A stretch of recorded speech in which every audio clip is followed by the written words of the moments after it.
ساعدني يا بسم اللہ الرحمن الرحیم اللہم صلی علی محمد وعلی آل محمد وبارک وسلم رب اشرح لی صدری ویسر لی امری واحلل عقدۃ من لسانی یفقہوا قولی واجعل لی وزیرا من اہلی آمین یا رب العالمین۔ ناظرین کرام السلام علیکم ورحمۃ اللہ وبرکاتہ۔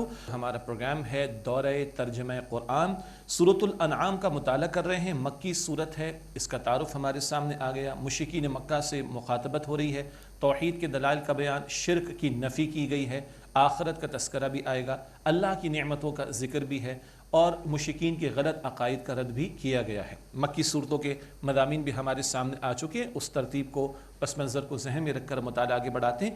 سورۃ الانعام کی آیت نمبر 71 سے مطالعہ شروع کر رہے ہیں۔ اعوذ باللہ من الشیطان الرجیم، بسم اللہ الرحمن الرحیم۔ قل اندعو من دون اللہ ما لا ينفعنا ولا يضرنا، اے نبی صلی اللہ علیہ وسلم فرما دیجئے کہ ہم اللہ تعالیٰ کے سوا پکاریں اسے جو نہ ہمیں نفع دے سکے اور نہ وہ ہمارا نقصان کر سکے۔ وَنُرَدُّ عَلَىٰ أَعْقَابِنَا بَعْدَ إِذْ هَدَانَ اللَّهُ، اور کیا ہم اپنے الٹے پاؤں پھر جائیں اس کے بعد کہ جبکہ اللہ تعالیٰ نے ہمیں ہدایت عطا فرما دی۔ اب یہ مشرکین سے مخاطبت ہو رہی ہے جو کفر پر شرک پر اڑے ہوئے ہیں، ان کو دعوت توحید پیش کی جا رہی ہے۔ تمہارا کیا خیال ہے کہ توحید کی دعوت کو چھوڑ دیا جائے اور یہ شرکیہ طرز عمل کو اختیار کیا جائے جبکہ اللہ تعالیٰ ہم کو ہدایت عطا فرما چکا؟ تو یہ مشرکین مکہ کا پس منظر ذہن میں رکھیں، اس اعتبار سے مخاطبت ہو رہی۔ کالذی استہوته الشیاطین فی الارض حیران، اس شخص کی طرح جسے شیطان نے بھلا دیا ہو جنگل بیابان میں اور وہ حیران و پریشان ہو۔ لہو اصحاب یدعونہ الی الہدی اتینا، اس کے ساتھی اس کو ہدایت کی طرف بلاتے ہوں کہ ہمارے پاس آ جا۔ یعنی بات یہ بیان کی جا رہی ہے کہ جو شرک و کفر پر اڑ گیا اس کو تو شیطان نے گمراہی میں مبتلا کر دیا اور وہ حیران و پریشان ہے، کچھ سجائی اس کو نہیں دیتا۔ اور فرمایا جا رہا ہے اس کے کچھ ساتھی ہیں جو اس کو پکارتے ہوں کہ ہمارے پاس آ جا۔ ہاں، ہر دور میں انسانوں کی رہنمائی کے لیے اللہ تعالیٰ نے انبیاء اور رسول کو بھیجا، اور اب ختم نبوت کے بعد یہ امت مسلمہ کی ذمہ داری ہے کہ وہ اللہ کا پیغام لوگوں تک پہنچانے کی کوشش کرے۔ ایک اہم نقطہ کیا ہے؟ اگر انسان کو اچھے لوگ میسر آ جائیں، اچھے ساتھی میسر آ جائیں تو اس کے لیے خیر پر کاربند رہنا اور خیر میں آگے بڑھنا اور شر سے بچنا آسان ہو جاتا ہے۔ ہمارا دین اجتماعیت کی دعوت دیتا ہے، اجتماعیت سے جڑنے کی تاکید کرتا ہے۔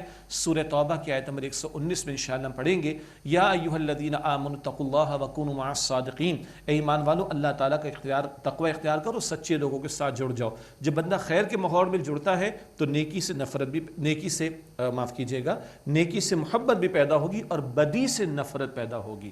جب نیکی سے محبت پیدا ہوگی تو بندہ خیر میں نیکی میں آگے بڑھے گا، اپنے جیسے لوگوں کو نیکی میں آگے بڑھتا ہوا دیکھے گا تو شوق پیدا ہوگا کہ ہاں آئی کین ڈو دس، اور بدی سے بچنا اس کے لیے آسان ہو جائے گا جب بندہ خیر کے ماحول میں جڑتا ہے۔ فرمایا کہ قل ان ہدی اللہ هو الہدی، آپ فرما دیجئے بے شک ہدایت تو اللہ تعالیٰ ہی کی ہدایت ہے۔ اصل ہدایت کس کی ہے؟ اللہ سبحانہ وتعالیٰ کی طرف سے۔ وَأُمِرْنَا لِنُسْلِمَ لِرَبِّ الْعَالَمِينَ، اور ہمیں حکم دیا گیا کہ ہم تمام جہان والوں کے رب اللہ سبحانہ وتعالیٰ کے مسلم یعنی فرما بردار ہو جائیں۔ وَأَنْ الصَّلَاةَ وَاتَّقُوا، اور اللہ تعالیٰ کی اور نماز قائم کرو۔ کیا حکم دیا جا رہا ہے؟ اور یہ کہ تم نماز قائم کرو، وَاتَّقُوا، اور اللہ تعالیٰ کا تقوی اختیار کرو۔ وَهُوَ الَّذِي إِلَيْهِ تُحْشَرُونَ، اور وہ اللہ ہی ہے جس کی طرف تم اکٹھے کیے جاؤ گے۔ آج مانو اور عمل کرو تاکہ کل اللہ کے ہاں جواب دہی کا معاملہ آسان ہو سکے اور کل کی ذلت اور رسوائی سے تم بچ سکو۔ وَهُوَ الَّذِي خَلَقَ السَّمَاوَاتِ وَالْأَرْضَ بِالْحَقِّ، اور وہ اللہ جس نے آسمان و زمین کو بامقصد طور پر پیدا فرمایا۔ وَيَوْمَ يَقُولُ كُن فَيَكُونُ، اور جس دن اللہ فرمائے گا ہو جا تو وہ معاملہ ہو جائے گا، یعنی اللہ کے لیے قیامت برپا کرنا کوئی مشکل کام نہیں ہے۔ قَوْلُهُ الْحَقُّ، اللہ تعالیٰ کی بات سچی ہے۔ وَلَهُ الْمُلْكُ يَوْمَ يُنفَخُ فِي الصُّورِ، اور تمام بادشاہت اللہ ہی کی ہوگی جس دن سور پھونکا جائے گا۔ بادشاہت آج بھی کل کی کل اللہ کے لیے ہے، مگر اللہ تعالیٰ نے بندوں کو کچھ اختیار دیا ہے، نیک عمل کرو چاہے برا عمل کرو۔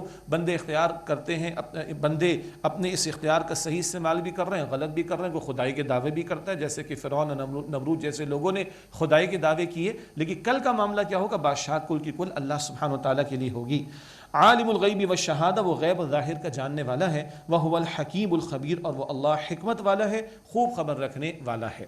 اس کے بعد ابراہیم علیہ السلام کا تذکرہ آ رہا ہے، یہ ذکر پہلے بھی آ چکا۔ مشرکین عرب ہوں یا یہود و نصارہ، سبھی ابراہیم علیہ السلام سے اپنا تعلق جوڑتے تھے۔ البتہ مکی صورت ہے اور مشرکین مکہ جو شرک میں مبتلا تھے ان کے شرک کا رد کرنے کے لیے ابراہیم علیہ السلام کا ذکر اور ان کی دعوت توحید کا بیان ہے۔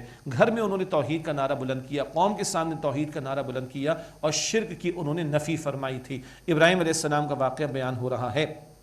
وَإِذْ قَالَ إِبْرَاهِيمُ لِأَبِيهِ آزَرَ، اور یاد کرو جب ابراہیم علیہ السلام نے فرمایا اپنے باپ آزر سے أَتَتَّخِذُ أَصْنَامًا آلِهَةً کہ کیا تم بتوں کو معبود بناتے ہو۔ آزر ایک بڑی رائے، ایک بڑی جماعت مفسرین ان کا خیال ہے کہ یہ آزر ابراہیم علیہ السلام کے باپ کا نام تھا، اور ایک رائے یہ بھی بیان کی گئی کہ چچا کا نام تھا۔ یہ دو آراء بیان کی گئی۔ بہرحال نقطہ یہ ہے کہ بزرگوں کے سامنے، بڑوں کے سامنے بھی حق تو بیان کرنا ہے، دعوت کیسے پیش کرنی ہے وہ بھی ذکر آئندہ آئے گا سورہ مریم میں، لیکن دعوت حق پیش کرنا، دعوت توحید پیش کرنا لازم ہے۔ تو کیا کہنے اپنے باپ سے آزر سے أَتَتَّخِذُ أَصْنَامًا آلِهَةً کیا تم بتوں کو معبود بناتے ہو۔ إِنِّي أَرَاكَ وَقَوْمَكَ فِي ضَلَالٍ مُبِينٍ بے شک میں تمہیں اور تمہاری قوم کو کھلی گمراہی میں مبتلا دیکھتا ہوں۔ وَكَذَلِكَ نُرِي إِبْرَاهِيمَ مَلَكُوتَ السَّمَاوَاتِ وَالْأَرْضِ وَلِيَكُونَ مِنَ الْمُوقِنِينَ، اور اسی طرح ہم ابراہیم علیہ السلام کو آسمان و زمین کی بادشاہی کے عجائبات دکھانے لگے تاکہ وہ یقین کرنے والوں میں سے ہو جائیں۔ اللہ تعالیٰ پیغمبروں کو وحی بھی عطا فرماتا ہے، خاص ان کو معجزات بھی عطا فرماتا ہے، مشاہدات بھی عطا فرماتا ہے۔ ابھی ایک خاص واقعہ آ رہا ہے، خاص ایک انداز مکالمے کا، ڈائلاگ کا، اس یعنی جو قوم سے ہوا ابراہیم علیہ السلام کا، اس سے قبل بھی اللہ بتا رہا ہے کہ ہم نے یہ مشاہدات ابراہیم کو کرائے علیہ السلام۔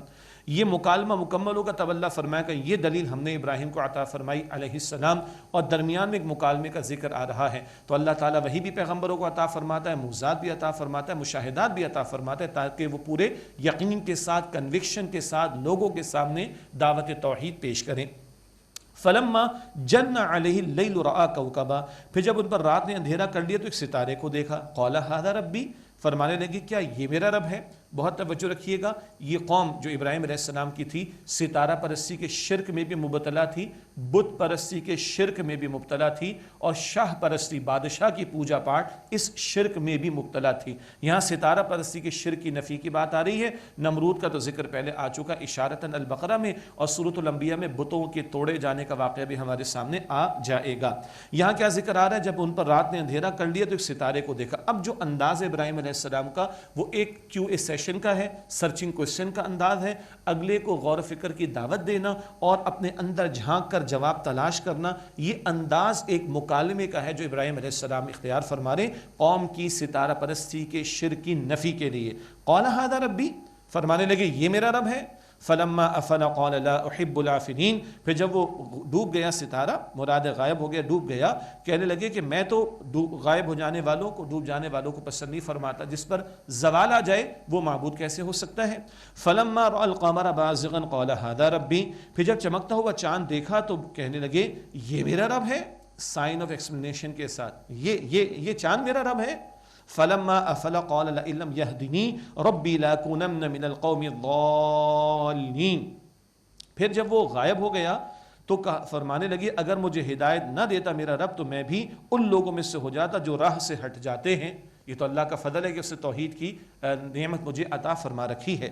فلما رأى الشمس بازغة قال هذا ربي هذا اکبر، پھر جب انہوں نے جگمگاتا ہوا سورج دیکھا تو فرمانے لگے یہ میرا رب ہے، ارے یہ تو سب سے بڑا ہے، یعنی ایک اور انداز سے ان کو غور و فکر کی دعوت، اچھا یہ تو اور بڑا ہے تو کیا یہ رب ہے۔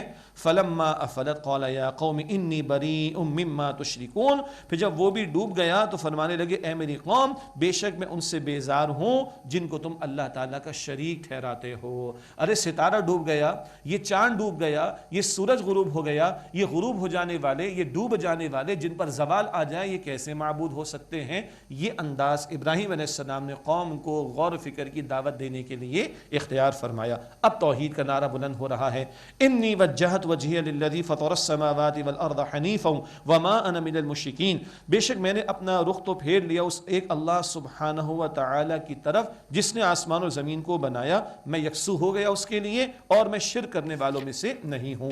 وہاں اچھا یہ انداز کیا بیان ہو رہا ہے، مشرکین مکہ کہتے تھے ہم ابراہیم علیہ السلام کی نسل میں سے ہیں، ارے وہ توحید کی دعوت دیتے تھے، تم نے 360 بتوں کی گندگی اللہ کے گھر میں لا کر رکھی ہوئی ہے، وہ تو مشرکین میں سے نہیں تھے، وہ تو توحید کی دعوت دینے والے تھے، تم نے شرک کی روش اختیار کر رکھی ہے۔ وحاجہ قوم، اور ان کی ابراہیم علیہ السلام کی قوم نے اس سے جھگڑا کیا، قال اتحاجونی فی اللہ وقد ہدان، تو انہوں نے فرمایا کیا تم مجھ سے اللہ تعالیٰ کے بارے میں جھگڑا کرتے ہو جبکہ اس نے مجھے ہدایت عطا فرما دی دی ہے وَلَا أَخَافُ مَا تُشْرِكُونَ بِهِ إِلَّا أَن يَشَاءَ رَبِّي شَيْئًا، اور میں اسے نہیں ڈرتا جنہیں تم شریک ٹھہراتے ہو اللہ سبحانہ وتعالیٰ کا، مگر یہ کہ میرا رب ہی مجھے کوئی تکلیف پہنچانا چاہے تو وہ اس کا اختیار ہے، باقی تمہارے معبودوں میں کچھ نہیں رکھا، مجھے ان کا کوئی خوف نہیں۔ وَسِعَ رَبِّي كُلَّ شَيْءٍ عِلْمًا، اور میرے رب کے علم نے ہر شے کا احاطہ کر رکھا ہے۔ افلا تتذکرون، بس کیا تم سوچتے نہیں ہو؟ بڑا خوبصورت ایک اور انداز غور و فکر کی دعوت کا۔ وَكَيْفَ أَخَافُ مَا أَشْرَكْتُمْ وَلَا تَخَافُونَ أَنَّكُمْ أَشْرَكْتُمْ بِاللَّهِ، اور میں تمہارے شریکوں سے کیوں کر ڈروں جبکہ تم اس اللہ سبحانہ وتعالیٰ سے نہیں ڈرتے کہ اللہ تعالیٰ کا جبکہ تم اس سے نہیں ڈرتے کہ اللہ تعالیٰ کا شریک ٹھہراتے ہو۔ ما لم ينزل به علیکم سلطانہ، کہ جس کی اللہ تعالیٰ نے کوئی دلیل تم پر نازل نہیں کی، کوئی دلیل نہیں ہے۔ یہ بات آئندہ بھی آتی رہے گی۔ شرک کے لیے نہ عقل کی کوئی دلیل ہے انسان کے پاس، نہ نقل کی دلیل۔ نقل وحی کی تعلیم، ہر پیغمبر نے توحید کی دعوت دی ہے، کوئی عقلی دلیل کوئی نقلی دلیل لوگوں کے پاس شرک کے لیے نہیں ہے۔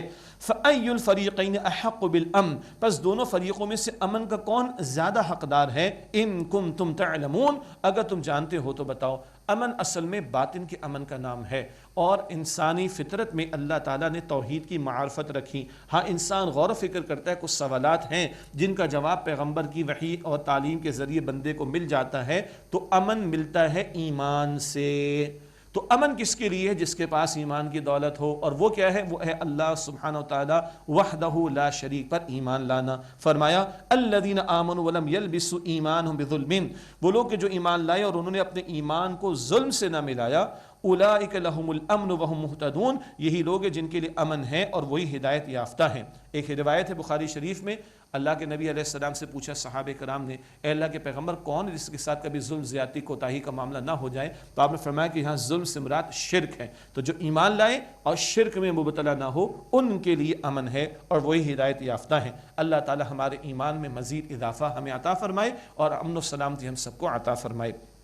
وَتِلْكَ حُجَّتُنَا آتَيْنَاهَا إِبْرَاهِيمَ عَلَىٰ قَوْمِهِ، اور یہ ہماری دلیل ہے جو ہم نے ابراہیم علیہ السلام کو ان کی قوم کے مقابلے میں عطا کی۔ پہلے اللہ تعالیٰ نے زمین و آسمان کے عجائبات دکھانے کا ذکر فرما دیا، اب اللہ تعالیٰ فرما رہے ہم نے ان کو یہ دلیل عطا فرمائی۔ تو یہ سارا مکالمہ اصل میں قوم کو سجھانے اور سمجھانے کے لیے تھا اور دعوت فکر دینے کے لیے تھا، اور ابراہیم علیہ السلام تو توحید پر ہی کاربند تھے۔ نرفع درجات من نشاء، ہم جس کے چاہتے ہیں درجات بلند کرتے ہیں۔ ان ربک حکیم علیم، بے شک آپ کا رب یقین بہت حکمت والا خوب علم رکھنے والا ہے۔ اس کے بعد پیغمبروں کے ناموں کا بڑا پیارا گلدستہ۔ وَوَهَبْنَا لَهُ إِسْحَاقَ وَيَعْقُوبَ، اور ہم نے ابراہیم علیہ السلام کو عطا کیے اسحاق اور یعقوب۔ اسحاق علیہ السلام ابراہیم علیہ السلام کے بیٹے اور ان کے بیٹے یعقوب علیہ السلام۔ کُلًّا ہدینا، ہم نے سب کو ہدایت دی۔ اللہ فرما رہا ہے وَنُوحًا ہدینا مِن قبل وَمِن ذُرِّيَّتِ داؤد وَسُلَيْمَانَ وَأَيُّوبَ وَيُوسُفَ وَمُوسَى وَهَارُونَ، اور نوح علیہ السلام کو ہم نے ہدایت دی اس سے پہلے، اور ان کی اولاد میں سے داؤد اور سلیمان اور ایوب اور یوسف اور موسیٰ اور ہارون علیہم السلام کو بھی ہدایت دی۔ وَكَذَلِكَ نَجْزِي الْمُحْسِنِينَ، اور اسی طرح عمدگی کے ساتھ عمل کرنے والوں کو بدلہ دیتے ہیں۔ احسان کا ترجمہ عمدگی کے ساتھ عمل کرنا۔ وَزَكَرِيَّا وَيَحْيَا وَعِيسَى وَإِلْيَاسَ، اور زکریا اور یحییٰ اور عیسیٰ اور الیاس علیہم السلام کل من الصالحین، سب کے سب نیک بندوں میں سے تھے۔ وَإِسْمَاعِيلَ وَالْيَسَعَ وَيُونُسَ وَلُوطًا، اور اسماعیل اور الیسع اور یونس اور لوط علیہم السلام۔ وَكُلًّا فَضَّلْنَا عَلَى الْعَالَمِينَ، اور ہم نے سب کو تمام جہان والوں پر فضیلت عطا فرمائی۔ الیسع یہ بھی پیغمبر ہیں، البتہ ان کے واقعات کو قرآن حکیم نے بیان نہیں کیا۔ اب ان کے عموم کے اعتبار سے ایک بات آ رہی، تمام انبیاء میں سے کچھ کے نام لیے گئے۔ فرمایا وَمِنْ آبَائِهِمْ وَذُرِّيَّاتِهِمْ وَإِخْوَانِهِمْ، اور کچھ ان کے باپ دادا اور ان کی اولاد اور ان کے بھائیوں کو مراد نبوت عطا ہوئی۔ وَاجْتَبَيْنَاهُمْ وَهَدَيْنَاهُمْ إِلَىٰ صِرَاطٍ مُسْتَقِيمٍ، اور ہم نے انہیں چنا اور ہم نے انہیں سیدھے راستے کی طرف ہدایت عطا فرمائی۔ ذَلِكَ هُدَى اللَّهِ يَهْدِي بِهِ مَن يَشَاءُ مِنْ عِبَادِهِ، یہ اللہ تعالیٰ کی ہدایت ہے، وہ اس کے ذریعے سے رہنمائی عطا فرماتا ہے اپنے بندوں میں سے جسے چاہتا ہے۔ اب اس سارے کچھ کے بیان کے بعد شرک میں جس میں مبتلا تھے مشرکین مکہ، ان کو سمجھانے کے لیے اگلا انداز اللہ تعالیٰ نے اختیار کیا پیغمبروں کا ذکر فرمانے کے بعد۔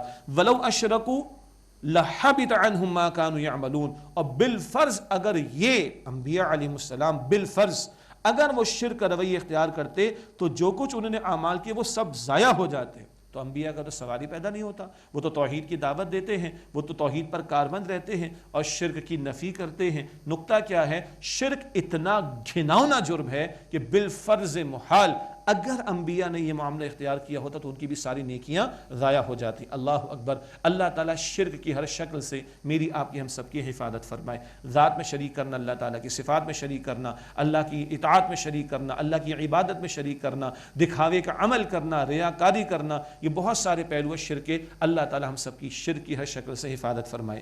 اولئک الذین آتیناہم الکتاب والحکم والنبوہ, یہ وہ لوگ ہیں جنہیں ہم نے کتاب اور حکمت اور نبوت عطا فرمائی. فإن یکفر بها ہؤلاء فقد وکلنا بها قوما لیسوا بها بکافرین, بس اگر اے نبی صلی اللہ علیہ وسلم یہ لوگ یعنی مشرکین مکہ اس حق کا انکار کریں گے تو ہم نے ان باتوں کے لیے مقرر کر دیے ایسے لوگ جو کہ اس کا انکار کرنے والے نہیں ہیں.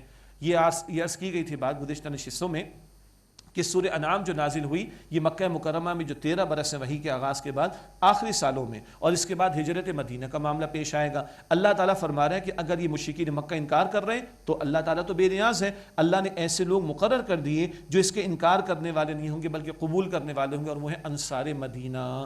یثرب سے لوگ آتے ہیں نبی پاک علیہ السلام کے پاس, ہجرت سے پہلے کی بات ہے, سفر حج کر کے وہ آتے تھے. حج کے دوران میں گھاٹیاں مینا کی, وہاں نبی علیہ السلام کی ملاقات ہوتی. 1 سال 6 افراد, پھر 12 افراد, پھر 75 افراد ایمان لے آئے. مکے والوں نے انکار کیا ہے, یثرب والوں نے قبول کیا, اور بعد میں یثرب بنا مدینۃ النبی صلی اللہ علیہ وسلم, ان کی طرف اشارہ. اولئک الذین ھدی اللہ فبہداہ مقتدی, یہ وہ لوگ ہیں جنہیں اللہ تعالیٰ نے ہدایت عطا فرمائی, انبیاء کا ذکر خیر, بس آپ ان کی راہ پر چلیں. یعنی انبیاء علیہ السلام کا اصولی دین سب کا ایک ہے, اصولی تعلیم سب کی ایک ہے. اور ایک نقطہ اہل علم نے بیان فرمایا کہ بعض ایسے معاملات جس میں ہمارے ہاں نبی اکرم علیہ السلام کی شریعت میں کوئی نیا حکم نہیں آیا تو سابقہ شریعت کا حکم جاری رہے گا. تورات کے بعض احکامات ہیں ہماری شریعت میں بھی اسی طرح جاری ہیں, جیسے کہ رجم کی سزا وغیرہ کا معاملہ پہلے بیان ہوا. قل لا اسألکم علیہ اجرا, اے نبی علیہ السلام فرما دیجئے میں اس پر تم سے کوئی اجر نہیں مانگتا. ان ہوا الا ذکر للعالمین, یہ تو نہیں ہے مگر تمام جہان والوں کے لیے نصیحت. تو اس قرآن کریم کی دعوت و تبلیغ پر میں تم سے کوئی اجرت نہیں مانگتا, میں تو چاہتا ہوں اس کو قبول کرو, نصیحت حاصل کرو اور اپنی عاقبت کو سنوار لو.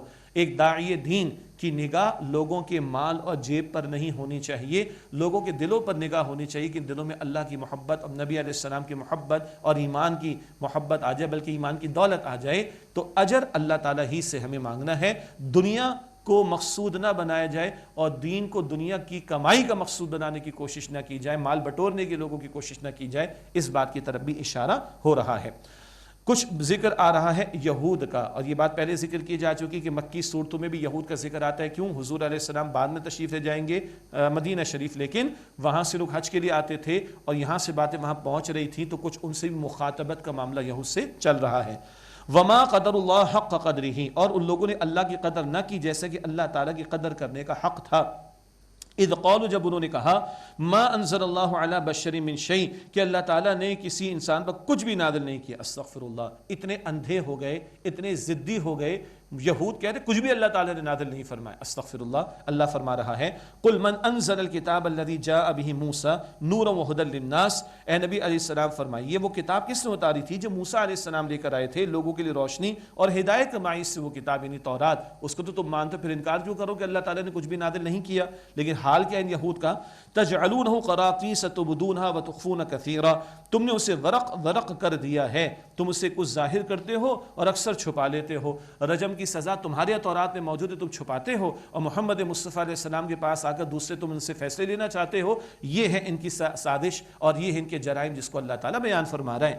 وَعُلِّمْتُمْ مَا لَمْ تَعْلَمُوا أَنْتُمْ وَلَا آبَاؤُكُمْ, اور اس اللہ نے تمہیں وہ کچھ سکھایا جو تم نہیں جانتے تھے, نہ تمہارے باپ دادا. پچھلی کتابوں کے ذریعے تمہیں رہنمائی عطا کی گئی تھی, تم کیوں انکار کرتے ہو؟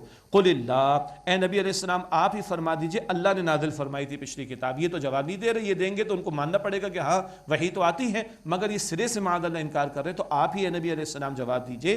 قُلِ اللَّهُ, آپ فرما دیجئے اللہ نے نازل فرمائی تھی وہ پچھلی کتاب تورات بھی. ثُمَّ ذَرْهُمْ فِي خَوْضِهِمْ يَلْعَبُونَ, پھر آپ انہیں چھوڑ دیجئے کہ وہ اپنے بےہودہ مشغلوں میں کھیلتے رہیں.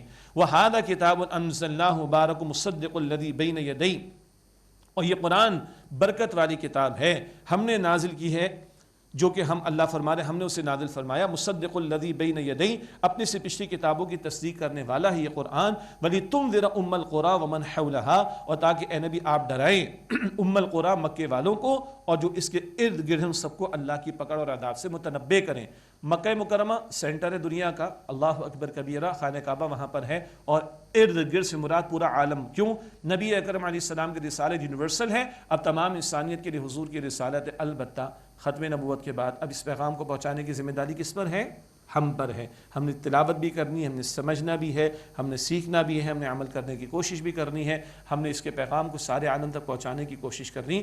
چھوٹے کام کے لیے اللہ نے مجھے اور آپ کو پیدا نہیں کیا جی، چھوٹے کاموں کے لیے، بڑے کام کے لیے پیدا کیا ہے. پہلے رسول آتے رہے اس کام کے لیے، اب اللہ نے رسولوں کے سلسلے کے ختم ہو جانے کے بعد، ختم نبوت کے بعد مجھے اور آپ کو اس امت میں اس کام کے لیے کھڑا کیا. اللہ تعالی ہمیں یہ ذمہ داریاں ادا کرنے کی توفیق عطا فرمائے. فرمایا کہ والذین یؤمنون بالآخرۃ یؤمنون بہ وہم علی صلاتہم یحافظون، اور جو آخرت پر ایمان رکھتے ہیں وہ اس پر ایمان لاتے ہیں اور وہ اپنی نماز کی حفاظت کرتے ہیں. محض ایمان کا دعویٰ نہیں کرتے، نمازوں کا اہتمام بھی کرتے ہیں، نمازوں کی حفاظت کرتے ہیں. کہ ایمان کا دعویٰ کافی نہیں، عمل کا ثبوت بھی آنا چاہیے. وہم علی صلاتہم یحافظون، اور وہ اپنی نماز کی حفاظت کرتے ہیں. مشرکین کا کچھ ذکر آ رہا ہے جو مختلف دعوے کرتے تھے. وَمَنْ أَظْلَمُ مِمَّنِ افْتَرَى عَلَى اللَّهِ كَذِبًا، اور اس سے بڑا ظالم کون ہوگا جو اللہ تعالیٰ پر جھوٹ گھڑے. او قال اوحی الی ولم یوحى الیہ شیء، اور یا یہ کہے کہ میری طرف وحی کی گئی ہے اور حالانکہ اس سے کچھ بھی وحی نہیں کی گئی. ومن قال، اور اس سے بڑا، اور وہ کہ جس نے کہا سأنزل مثل ما انزل اللہ، کہ میں بھی نازل کرتا ہوں اس کی مثل جو اللہ تعالیٰ نے نازل کیا ہے. استغفر اللہ. یہ جھوٹے دعوے دار تھے، حالانکہ ہمت کسی کی نہ ہوئی، بس زبان سے دعوے کیے ہیں. ورنہ قرآن پاک نے تو یہاں تک کہا قرآن پاک کی صورت سے ملتی جلتی صورت ہی پیش کر کے دکھا دو، مگر چیلنج قبول نہیں کر سکے. اب ان کے لیے سزا کا ذکر آ رہا ہے. فرمایا وَلَوْ تَرَىٰ إِذِ الظَّالِمُونَ فِي غَمَرَاتِ الْمَوْتِ، اور کاش کہ تم دیکھو جب ظالم موت کی سختیوں میں ہوں گے. وَالْمَلَائِكَةُ بَاسِطُو أَيْدِيهِمْ، اور فرشتے اپنے ہاتھ پھیلائے ہوں گے مراد روحیں قبض کرنے کے لیے. أَخْرِجُوا أَنفُسَكُمْ، کہا جائے گا نکالو اپنی جانوں کو. اليوم تجزون عذاب الہون بما کنتم تقولون علی اللہ غیر الحق، آج تمہیں ذلت کا عذاب دیا جائے گا اس وجہ سے کہ تم اللہ تعالیٰ کے بارے میں جھوٹی باتیں کہتے تھے. وَكُنْتُمْ عَنْ آیَاتِهِ تَسْتَكْبِرُونَ، اور تم اللہ تعالیٰ کی آیات سے تکبر کرتے تھے. یعنی فرشتے روح نکالیں گے، عذاب دیا جائے گا. یہ عذاب قبر یا عذاب برزخ کی طرف اشارہ ہو رہا ہے. قرآن پاک میں عذاب قبر یا عذاب برزخ کی طرف اشارے اور احادیث مبارکہ میں تفصیلات ہیں. اللہ تعالیٰ قبر کے عذاب سے ہم سب کی حفاظت فرمائے. اور ہاں، احادیث مبارکہ میں قبر کی راحت کا ذکر بھی آتا ہے. اللہ راحت والی قبر ہم سب کو عطا فرمائے اور وہاں کے عذاب سے ہم سب کی حفاظت فرمائے. قیامت کے دن کا ذکر ہے. وَلَقَدْ جِئْتُمُونَا فُرَادَىٰ كَمَا خَلَقْنَاكُمْ أَوَّلَ مَرَّةٍ، اور یقیناً تم ہمارے پاس اکیلے اکیلے آ گئے جیسے ہم نے تمہیں پہلی مرتبہ پیدا کیا تھا. وَتَرَكْتُمْ مَا خَوَّلْنَاكُمْ وَرَاءَ ظُهُورِكُمْ، اور جو ہم نے تمہیں عطا کیا تھا مال و اسباب وہ چھوڑ آئے تم اپنی پیٹھ کے پیچھے.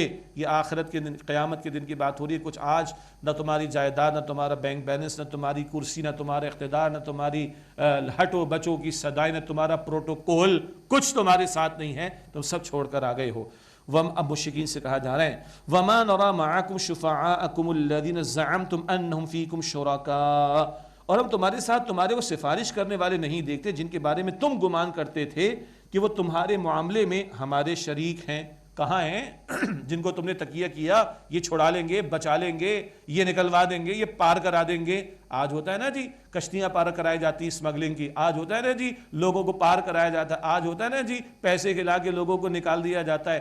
قیامت کے دن ایسا ہوگا؟ استغفر اللہ. کدھر ہے جن کے بارے میں تمہارا گمان تھا؟ لقد تقطع بینکم وضل عنکم ما کنتم تزعمون، یقیناً تمہارے تعلقات منقطع ہو گئے اور تم جو دعوے کیا کرتے تھے وہ سب تم سے جاتے رہے. یہ ہے قیامت کے دن کا نقشہ جو اس مقام پر بیان ہو رہا ہے. اس کے بعد اللہ تعالیٰ کی قدرتوں کا بیان اور اللہ تعالیٰ کی نعمتوں کا تذکرہ آ رہا ہے. ان اللہ فالق الحب والنوا، بے شک اللہ تعالیٰ دانے اور گٹھلی کو چیرنے والا ہے، پھاڑنے والا. اللہ اکبر. یخرج الحی من المیت ومخرج المیت من الحی، وہ مردہ سے زندہ نکالتا ہے اور زندہ سے مردہ کو نکالنے والا ہے. ذالکم اللہ فانا تؤفکون، یہ ہے اللہ سبحانہ وتعالی، بس تم کہاں بہکے جا رہے ہو. اس کائنات کا بنانے والا، چلانے والا، تمہیں سب کچھ عطا کرنے والا اللہ، تم اس کے ساتھ جھوٹے معبودوں کو گھڑتے ہو، شریک کرتے ہو اللہ کے ساتھ. فالق الاصباح، اللہ رات کی تاریکی کو چاک کر کے صبح کو نمودار کرنے والا ہے. یہ دن رات کا نظام چلانے والا کون؟ اللہ. وجعل اللیل سکنا والشمس والقمر حسبانا، اور اس نے رات کو سکون کا باعث بنایا اور سورج اور چاند کو حساب کا ذریعہ دیا بنا دیا کیلنڈرز ہم استعمال کرتے ہیں. ذالک تقدیر العزیز العلیم، یہ اندازہ ہے، یہ بنائی ہوئی تقدیر ہے کس کی؟ اس غالب کی، اللہ کی جو غلبہ رکھنے والا ہے اور علم رکھنے والا ہے. تو یہ سارا بنایا ہوا تقدیر کا معاملہ، معین کردہ تقدیر کس کی؟ العزیز ذات، کل اختیار رکھنے والا، العلیم کل علم رکھنے والا اللہ سبحانہ و تعالی. اور اسی کے ساتھ ناظرین کرام اجازت چاہتے ہیں اور آخر میں دعا کر لیتے ہیں اللہ تعالیٰ کے حضور. بسم اللہ الرحمن الرحیم. اللہم صلی وسلم علی نبینا محمد. یا اللہ ہم سب کی، ہمارے ماں باپ کی، ہمارے گھر والوں کی اور تمام مسلمانوں کی مغفرت فرما. اے اللہ ہمارے صغیرہ کبیرہ گناہوں کو بخش دے. اے اللہ قرآن پاک کو سیکھنے، سمجھنے، عمل کرنے اور اس کے احکام کو نافذ کرنے اور اس کے پیغام کو عام کرنے کی توفیق دے. اے اللہ ہمارے مرحومین کی مغفرت فرما. ہمارے بیماروں کو ایمان کے ساتھ شفا عطا فرما. اے اللہ ہمیں جہنم سے آزاد فرما. اے اللہ ہم سب کو جنت الفردوس عطا فرما. اے اللہ ہم سب سے راضی ہو جا. وصلی اللہ علی النبی الکریم وعلی آلہ واصحابہ اجمعین برحمتک یا ارحم الراحمین. یا رحمان